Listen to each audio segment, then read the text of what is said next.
नमस्कार दर्शकों और मेरे डिजिटल साथियों, आप सभी का बहुत बहुत स्वागत है। आपके साथ हूं मैं लवीना राज और लेकर हाजिर हूं मुद्दों का ये महायुद्ध। और आज ये जो मुद्दों का महायुद्ध है, ये अफवाहबाजों को बहुत ज्यादा चुभने वाला है।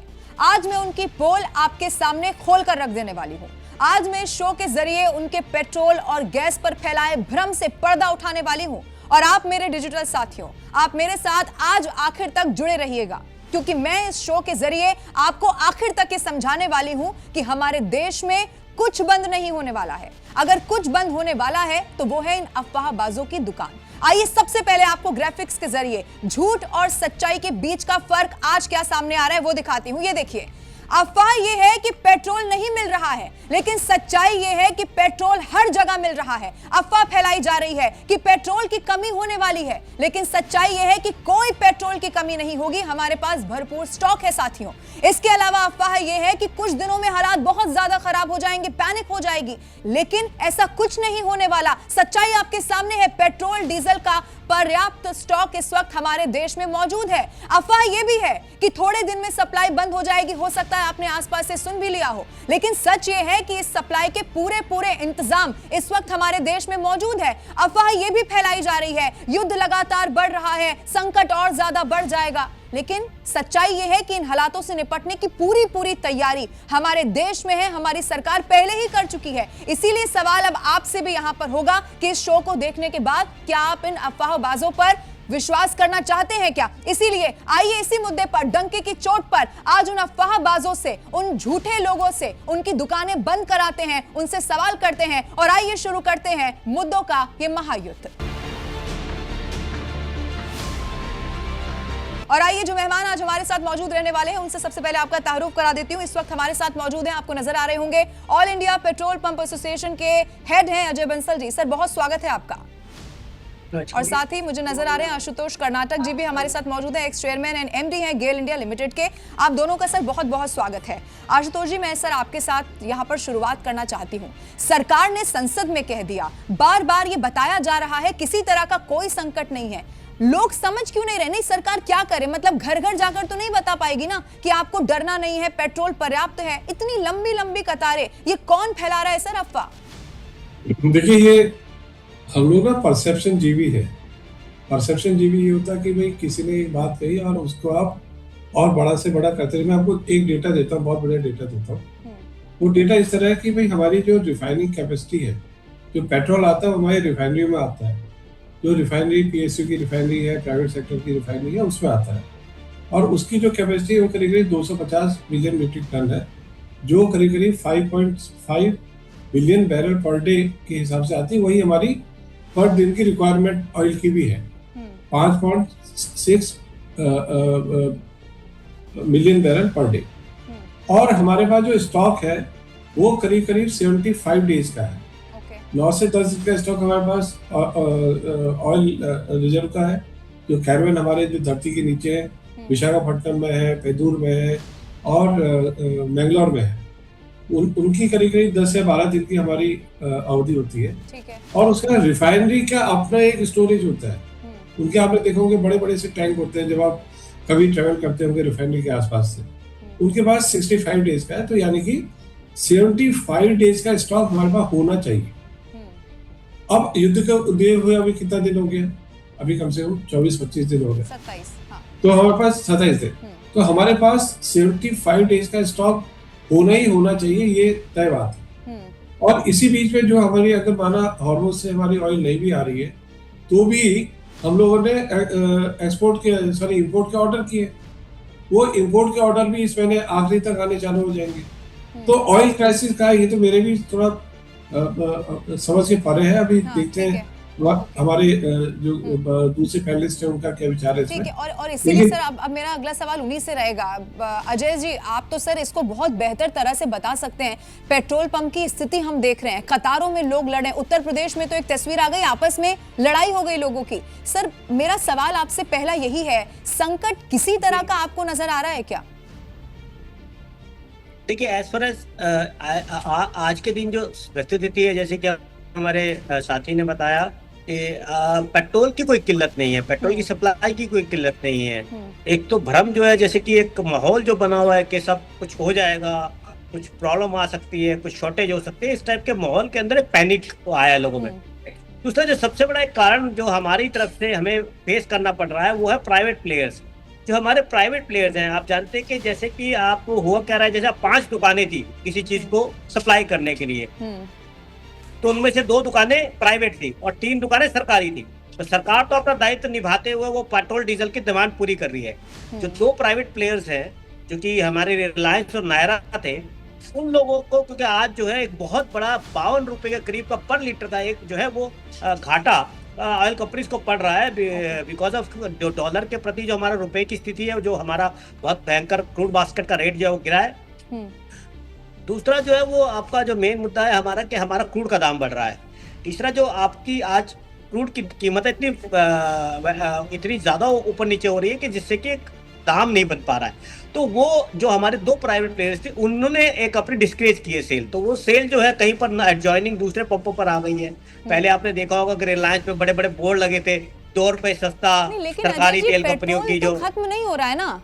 लेकिन again I am asking the same question again to you sir, अभी पेट्रोल तो नहीं खत्म हो रहा है ना कि सप्लाई बंद हो जाएगी, युद्ध बढ़ा तो इतना संकट हो जाएगा कि आपको पेट्रोल मिलेगा नहीं, आप टैंक फुल करवा रहे हो, अगर आपके घर में 5 गाड़ियां हैं तो सब में पेट्रोल भरवा लो, ये तो अभी नहीं है ना ऐसी स्थिति। तो ऐसी स्थिति ना है ना होगी। मैं आपको ये आश्वासन देना चाहता हूँ, 1 लाख पेट्रोल पंप जो हमारे हिंदुस्तान भर में हैं वो पूरी तरह से हमारे तीनों कंपनीज के अधिकारी हैं, डायरेक्टर मार्केटिंग, जो कि हमारे हिंदुस्तान की जितनी तीनों कंपनीज हैं उनके जो सेल है या उनकी जो वितरण प्रणाली है वो सारे के सारे हेड है। उनसे बड़ी अच्छी हमारी लॉन्ग अभी 4 दिन पहले एसोसिएशन के तौर पे हमारी बातचीत रही और उनकी तरफ से कोई हमें ऐसा ना तो आदेश है और दूसरा उनकी तरफ से आश्वासन है कि आने वाले टाइम में हमें पर्याप्त हमारे पास आ रही है पीछे से क्रूड की पर्याप्त मात्रा में रिफाइनरी में हमारे पास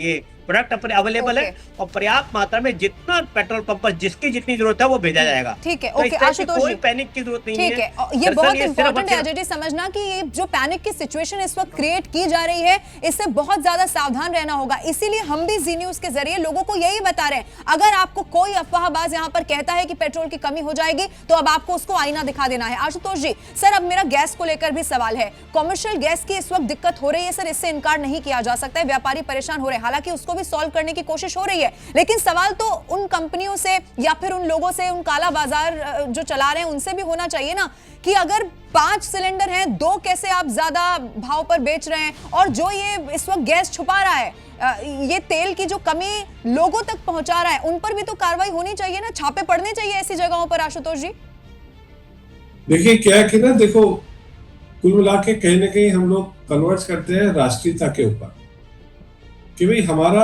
अपना धर्म क्या है, व्हाट वी शुड डू। इस मोमेंट पे ये काला बाजारी होर्डिंग और ये जितने बिजनेसमैन हैं इनको ये सोचना चाहिए भाई मैं किसी ढंग से कुछ कंट्री के काम आ सकूं तो अच्छी बात है, नहीं तो मैं ये तो ना करूं कि हम 2-2 सिलेंडर या सिलेंडर की होर्डिंग करूं। लोगों के घरों में अभी भी पीएनजी के 2-2 सिलेंडर है और वो पाइप नेचुरल गैस नहीं लगा रहे हैं, भाई ये क्या बात है। आप समझिए ना बात को, ये एक कोलैबोरेटिव अप्रोच होनी चाहिए सभी जनमानस की कि भाई ये सिचुएशन जैसे हमारे कोरोना में आई थी। अच्छा, और दूसरा मैं आपको बताऊं ये हो क्या रहा है, अगर आप साइकोलॉजी पढ़ेंगे लोगों की, इसमें हम लोग भुगत हो गए, एक नोटबंदी के कारण, एक कोरोना के कारण। उस टाइम पे जब ये क्राइसिस हुई थी बहुत लाइनें लगी थी, तो लोगों को लगता है कहीं ऐसा तो नहीं, वो कहीं ऐसा तो नहीं कि जो बात है वो उन लोगों के घर दिमाग में घर कर गई। और वो मेरे को लगता है ये लाइन लगाने का एक कारण ये हो सकता है क्योंकि हम लोग रिसेंटली 4-5 साल में वो स्थिति से गुजरे हैं। लेकिन जहां तक गैस की बात है, गैस 2 भागों में है। वन इज एक जो आपके घर में पीएनजी आती है जो पाइप के जरिए आती है, उसका कोई संकट नहीं है, कतई दूर दूर तक कोई संकट नहीं है। लेकिन एलपीजी का जो डोमेस्टिक आती है उसमें भी कोई संकट नहीं है, वो भी हमारा पर्याप्त है। अगर आप डेटा बोलोगे मैं आपको डेटा भी उसका दे दूंगा। खाली जो इश्यू है वो कमर्शियल एंड जो इंडस्ट्रियल जो यूज है एलपीजी का, उनको संकट है। उसमें भी अभी गवर्नमेंट ने बोला बताया कि ऐसे भी लोग हैं, चूंकि ऐसी भी खबरें आ रही है ना आशुतोष सर, मेरा आप ही से सवाल है कि उनके घर में 2 से 3 अगर सिलेंडर रखे हुए हैं तो फिर वो एक अपना इस्तेमाल कर रहे हैं और 2 को ज्यादा दामों पे बेच रहे हैं, ऐसी भी खबरें आ रही हैं। आप ये कह रहे हैं कि ये देश से वफादारी दिखाने का समय, बिल्कुल सही बात है, लेकिन जो लोग ऐसा कर रहे हैं, ये जमाखोरों पर इस तरह की कार्रवाई नहीं होनी चाहिए। मैं तो कह रही हूँ ऐसे लोगों को देश में रहने का भी अधिकार है क्या, जो इतने संकट के समय में भी, मतलब ये तो आपदा में कैसा अवसर हो गया सर, ये तो सवाल है।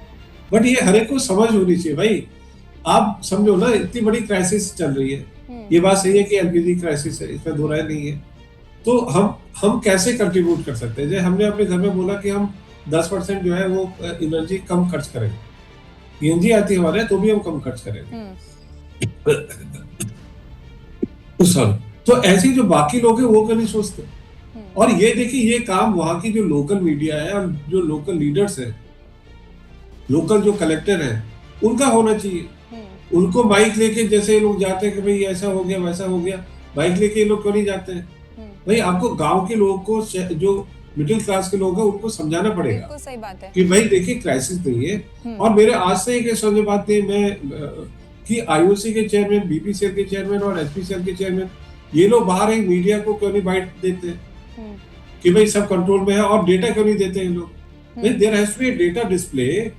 आजकल देखिए ये सब डेटा का जमाना है। नहीं सर, लेकिन मेरा तो तब भी मुझे तो तब भी शक है, वो भाई सरकार ने संसद में कह दिया अजय जी, तो क्या इस तरह का डेटा आने के बाद भी लोग मानेंगे। ये तो हमारी भी नैतिक जिम्मेदारी है ना कि अगर सरकार ये कह रही है कि ऐसी सिचुएशन नहीं है तो हम माने और अपने आसपास भी लोगों को समझाएं, पढ़े लिखे नागरिक होने के नाते, कि हम भीड़ लगा देंगे पेट्रोल पंप पे कि आइए सारी गाड़ियों में आप पेट्रोल भरवा लीजिए। मैडम एक बात आप समझिए, हर इंसान ये कोशिश करता है कि वो अपने आप को समझदार तौर पे हमेशा बचत के तौर रहे।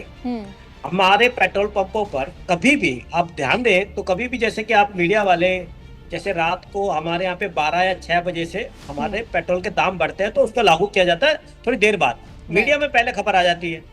आप मानेंगे दाम कितना बढ़ता है, 50 पैसे, 1 रुपया। और हमारे यहाँ पर बेचारा एक गरीब इंसान, जिसको के लिए 1 रुपए की भी बहुत बड़ी कीमत है, वो लाइन लगाता है आधा घंटा 1 रुपए को सेव करने के लिए, क्योंकि उसकी जो दाम है वो 6 बजे से बढ़ने, वो सोचता है 6 बजे से पहले ही मैं दाम ले लूं।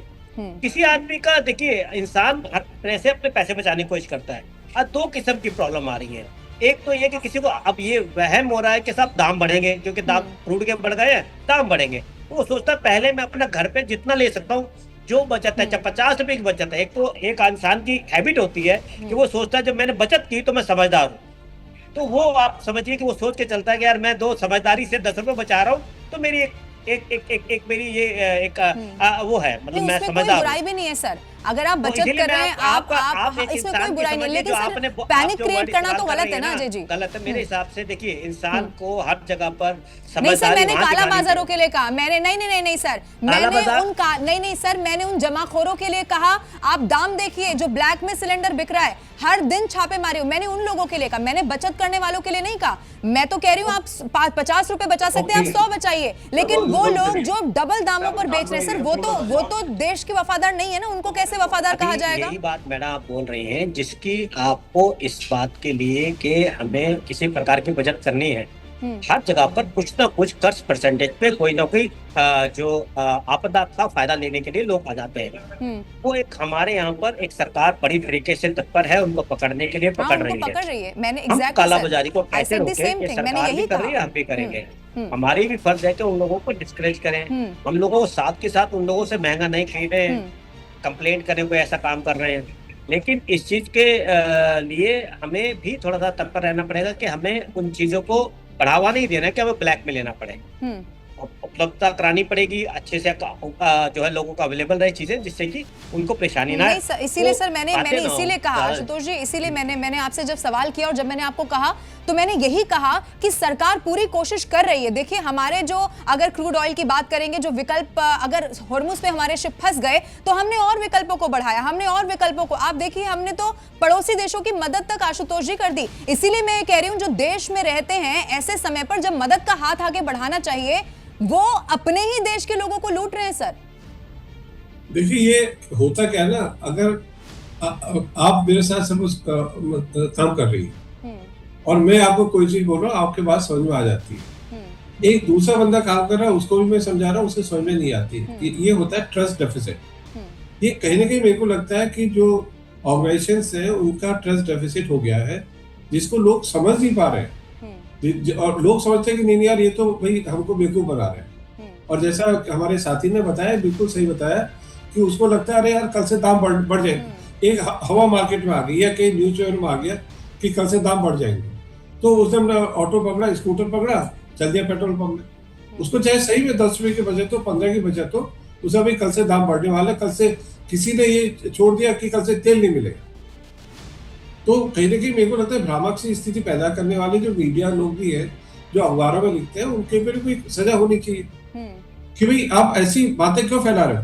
भाई संकट है, इसमें दो राय थोड़ी है, कौन मना कर रहा है, बट ऐसे संकट में सर, आपको और अजय जी को यहाँ इनवाइट करने का इस शो में जी न्यूज का तो मकसद ही ये है कि आपके जरिए सरल भाषा में, हो सकता है कि हम खबरों में उतने अच्छे तरह से ना बता पाए, इसीलिए आपको बुलाया है कि और सरल भाषा में हम समझा दें कि ऐसी कोई पैनिक की सिचुएशन नहीं है, आपको बिल्कुल घबराना नहीं है, बल्कि आप जितनी मदद कर सकते हैं इस मुश्किल सिचुएशन में। हमने तो कोविड जैसा टाइम देखा है सर, हिंदुस्तान में इतनी बड़ी आबादी होने के बाद भी वहां गली गली में कैसे लोगों की मदद की जाती थी। और लोग तो आप छोड़ दीजिए, जानवरों की भी मदद इन्हीं हिंदुस्तानियों ने की है। तो हम तो गर्व से भारतीय हैं, ये तो हमारे खून में है सेवा करना लोगों की। देखिए ऐसे में तो अब मैं क्या ही बोलूं इस बारे में, क्योंकि एक मैसेजिंग एक ट्रस्टवर्दी आदमी के माध्यम से पब्लिक को होनी चाहिए, टीवी पे होनी चाहिए, हर शाम होनी चाहिए कि भाई देखिए पैनिक नहीं है। और वो सबसे अच्छे आदमी उसमें ऑर्गेनाइजेशन के चेयरमैन होते हैं। मैं पॉलिटिकल पार्टी के नहीं जा रहा हूँ क्योंकि मेरा कोई पॉलिटिक्स से रिलेशन नहीं है, लेकिन जो chairman of the company, IOC के चेयरमैन हो, बीपीसीएल के चेयरमैन हो, भाई आपको 5-6 दिन ही तो आना टीवी में, प्राइम टाइम में आ जाइए कि भाई मैं ये बोल रहा हूँ, मैं आप लोगों को ये करना चाहता हूँ कि भाई ऑयल की और इसकी व्यवस्था बराबर है, आप चिंता न करें।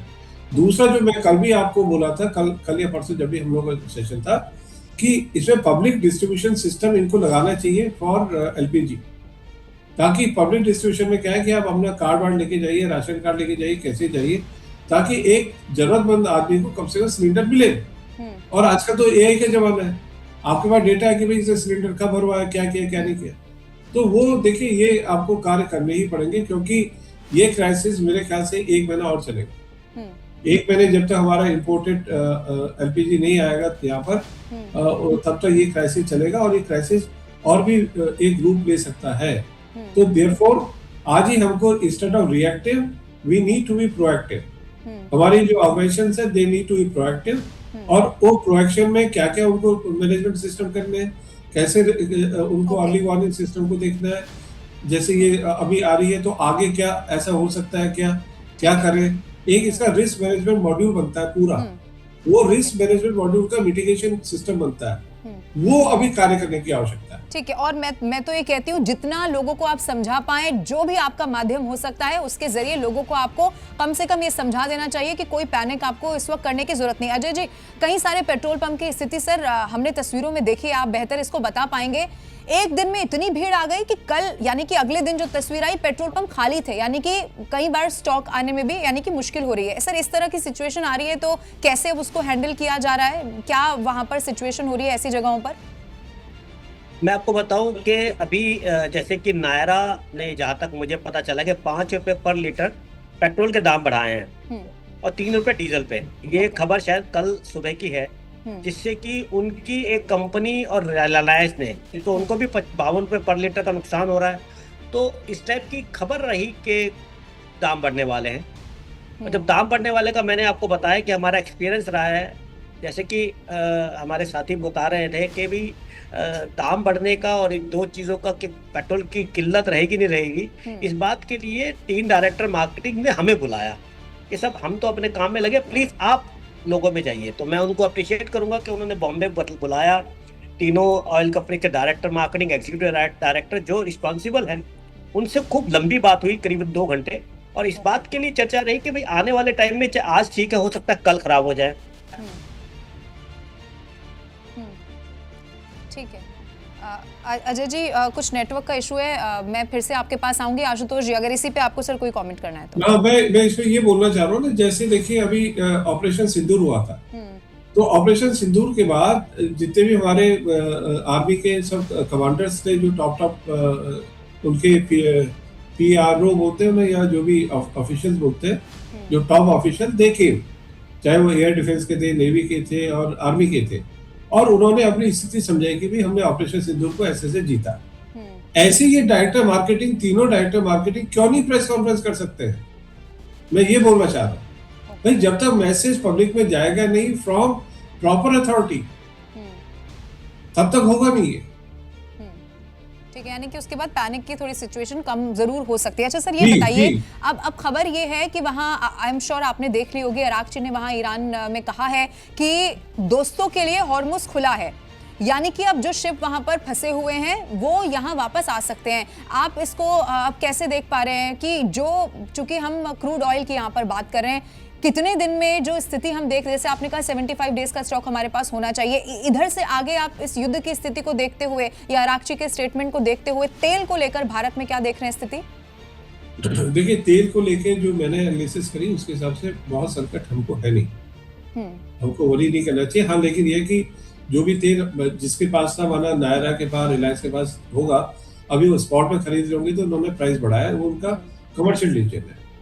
जहां तक ईरान से आने वाली बात है, वहां हमारे 20 टैंकर अभी भी थे, कल के डेट में 20 टैंकर हमारे थे वहां पर। उसमें 6 LPG के सिलेंडर है, 1-2 और है, बाकी सब तेल वेल के। तो वो जब यहाँ पर आएंगे, उसको आने में कम से कम जो वॉयस टाइम है 7 दिन लगता है, मिनिमम टाइम इज 7 डेज। अभी वो खुलेगा, वहां से लेवल का एस्कॉर्ट चलेगा, फिर रास्ते में कहीं रुकेगा, कुछ होगा, तो 7 से 10 दिन में आप समझिए ये आएगा। 7 से 10 दिन अगर आप पकड़ते हैं, आज हम 25-26 तारीख है, तो हम लोग 10 अप्रैल के आसपास तक आप समझिए ऑयल की स्थिति ठीक होने की संभावना है। और तब तक हमारे जो इंपोर्ट रशिया से भी आ रहा है वो भी आने की संभावना। तो अब 10 से 15 के बीच में ये एक क्लैरिटी आपको और अच्छी आएगी कि भाई हम लोग कंफर्टेबल हो रहे हैं। हाँ, जहाँ तक प्राइस वाली बात है, वो अपनी कंपनियों का एक डिसीजन होता है, उनको कब लेना है, क्या लेना है, वेदर आज लेना है या कल लेना है, वो देखना। ठीक है सर। अजय सर, मुझे अब दिखाई दे रहे हैं, आई थिंक नेटवर्क ठीक हो गया है। अजय जी, आप जो बात पहले कह रहे थे उसको कंप्लीट करिएगा, और सर ये भी जरा जो हमारे डिजिटल साथी स्पेशली हमारे साथ जुड़े हैं, उन्हें आप ये भी बताइएगा, किसी तरह अगर ये पैनिक की सिचुएशन को ये बोल के फैला रहा है कि आने वाले समय में दाम बढ़ सकते हैं, बड़े सरल भाषा में समझाइए, ऐसा कुछ हो सकता है क्या अभी की स्थिति को देखते हुए सर? देखिए, एक बात समझिए, जो हमारा हार्मोस का जो रास्ता रुका है उसके अंदर हमारी सप्लाई डिस्टर्ब हुई है, बंद नहीं हुई है, बाकी जगह से सोर्स है, ऐसा नहीं है कि और सर वो भी ईरान ने कह दिया दोस्तों के लिए खुला है, यानी कि अब वो भी नॉर्मल हो जाएगा कुछ दिन में। हाँ, जैसा कि अभी साथी हमारे पैनलिस्ट ने कहा है कि उसके अंदर थोड़ा टाइम लगेगा। हाँ, राइट। तो वो अल्टीमेटली देखिए, हर चीज का एक अंत है, इस वार का भी एक अंत रहेगा, अब होगा या 4 दिन बाद होगा आज, और ये हमेशा बढ़ेगी नहीं घटेगी। अब जितना ही बढ़ना है वो एक पीक पे जाके तो घटना है उसमें। तो आने वाली स्थिति तो ठीक ही होनी है, इसमें कोई इशू नहीं। अब बात हम लोग जो डिस्कस कर रहे हैं यहाँ पर पैनल पे, ये कर रहे हैं कि आने वाली स्थिति के देखते हुए हमारी जनता को हम पूरा पेट्रोल डीजल उपलब्ध करा सके, पहली बात। दूसरा, कि आने वाली स्थिति जो हो रही है उसके लिए हम पैनिक ना बनाए, और इसको ठीक से एक अच्छे तरीके से डिस्ट्रीब्यूशन प्रॉपर रहे, एक एंड आदमी तक वो पहुंच जाए, और बीच में कोई बिचौलिया उसका फायदा ना उठाए, होर्डिंग ना करे। दिस व्हाट द लबोलबाब जो हमारी बातचीत का ये है। अब इस चीज को देखते हुए हमारी कंपनी भी पूरी तरह से इसको संज्ञान में लिए हुए हैं। हमारे डीलर डिस्ट्रीब्यूटर जैसे हैं, उनका सारा ऑटोमाइज, वो खुद भी चाहे तो अपने आप नहीं रख सकते, हमारा सारा ऑटोमेशन में है, सारा डाटा जो है सर्वर पे, तो पूरे हमारे जितने भी ऑफिस के अंदर मॉनिटर होता है, तो वहां पर कोई गड़बड़ नहीं हो सकती। यानी कि डीलर चाहे तो नहीं कर सकता है, डिस्ट्रीब्यूटर चाहे तो नहीं कर सकता है। आम पब्लिक को कोई इतना वो नहीं है, जब आदमी आम बाइंग कर रहा है, वो एक ह्यूमन टेंडेंसी है। अब उसके लिए हम लोगों का आपने बुलाया है, आपका बहुत बहुत शुक्रिया, आपके जरिए हम लोग आगे बता रहे हैं बात, और आपने बहुत से और न्यूज चैनल इसको कवर कर रहे हैं, साथी लोग लगे हुए हैं। तो मैं आपको बता दूं, जी न्यूज ने तो एक मुहिम चलाई है, हम मुहिम चला रहे हैं लोगों को ये बताने के लिए कि आपको सबसे ज्यादा अगर अभी किसी से सावधान रहना है तो यही अफवाहबाज हैं, जो हो सकता है आपके फोन पर कोई मैसेज आ जाए, आपको कोई कॉल करे, या हो सकता है कि आपके आसपास कोई आपको ये कहे कि बड़ा संकट आने वाला है, और उसके बाद आप पैनिक की स्थिति कर ले। आशुतोष सर, लास्ट में सर आपको कोई यहाँ पर क्लोजिंग कॉमेंट देना है, क्लोजिंग रिमार्क आपका, और ऐसे वक्त पर लोगों के लिए स्पेशली जो इस वक्त पैनिक कर रहे हैं उनके लिए सर?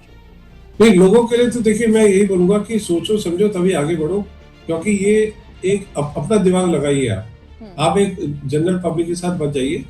हाँ, ये एक संकट का समय है, और हम इसमें क्या कर सकते हैं ये आपको देखने का विषय है। और ये हर एक नागरिक को सही में सोचना चाहिए। मैं खाली यहाँ पर उपदेश देने के लिए नहीं बोल रहा हूँ, लेकिन मैं सही में बोल रहा हूँ, ये संकट का समय होता है। एक सच्चा नागरिक, एक सच्चा इंडियन कहिए या कोई भी कंट्रीमैन वही होता है जो संकट में अपनी कंट्री के साथ रहे। Thank you so much sir, आपका भी और अजय जी आपका भी हमारे साथ जुड़ने के लिए। और जैसा मैंने कहा कि हमारी कोशिश यही है कि सरल भाषा में लोगों को ये समझाएं कि पैनिक आपको नहीं करना है। आप दोनों का बहुत बहुत शुक्रिया हमारे साथ जुड़ने के लिए। और डिजिटल साथियों, मैंने आपसे वादा किया था कि शो के आखिरी तक हर तथ्य आपके सामने होगा। अब आपको आइंदा अगर कोई कहता है कि पेट्रोल खत्म होने वाला है, आपको गैस नहीं मिलेगा, तो इन्हीं तर्कों के जरिए आपको उनको आईना जरूर दिखाना है। शुक्रिया।